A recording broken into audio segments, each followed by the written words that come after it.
সুশোভিত আমাদের আজকের আয়োজন।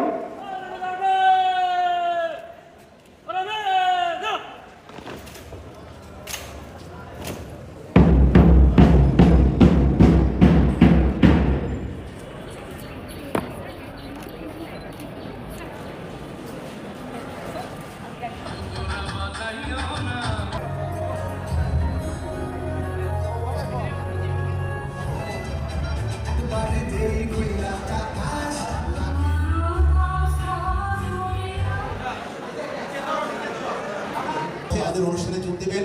প্রিয় উপস্থিতি, আমরা আগে বলেছি, আপনারা খেয়াল করেছেন যে আমাদের বিগত 17.5 বছরের যে জঞ্জাল, সেটা কিন্তু আমাদের সিস্টেমের উপরে যেভাবে চেপে বসেছে, এটা ওভারনাইট সব কিছু পরিবর্তন করে ফেলা উচিত না, সম্ভব না, এবং সেটার মাধ্যমে একটা বিশৃঙ্খলাও দেখা দিতে পারে।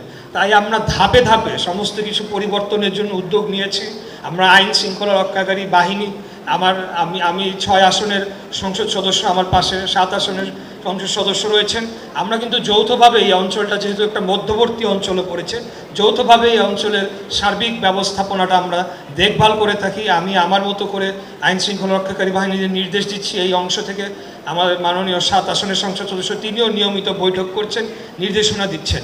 তো আমি মনে করি যে অন্তর্বর্তীকালীন সরকারের সময় যে চরম বিশৃঙ্খলা দেখা দিয়েছিল, এখন কিছুটা হলেও কমতে শুরু করেছে।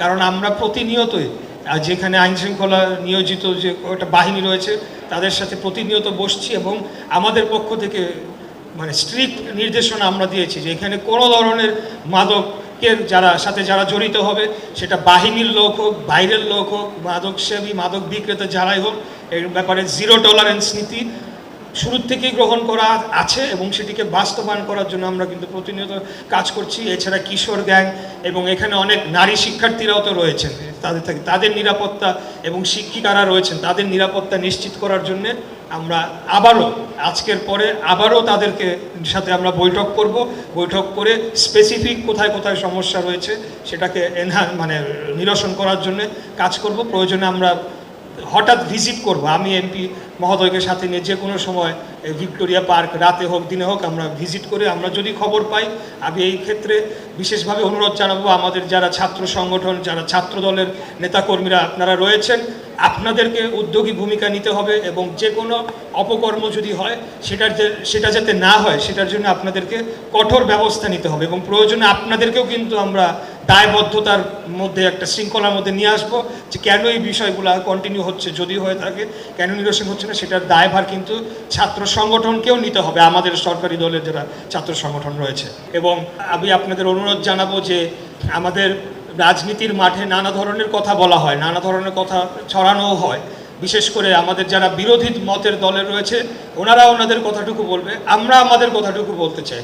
আমরা আপনাদের কথা দিচ্ছি যে জুলাই সনদ এটা অক্ষরে অক্ষরে বাস্তবায়ন করা হবে। জুলাই সনদের ব্যাপারে কিন্তু আমাদের কোনো ধরনের বিভ্রান্তি কেউ ছড়ালে সেটা জনগণ মেনে নেবেন না। আমরা সেই সনদের একটা পার্টিসিপেন্ট ছিলাম, সিগনেটরি ছিল বাংলাদেশ জাতীয়তাবাদী দল বিএনপি। অবশ্যই আমরা এই সনদের প্রত্যেকটি দেয়া প্রতিশ্রুতি আমরা অক্ষরে অক্ষরে পালন করব।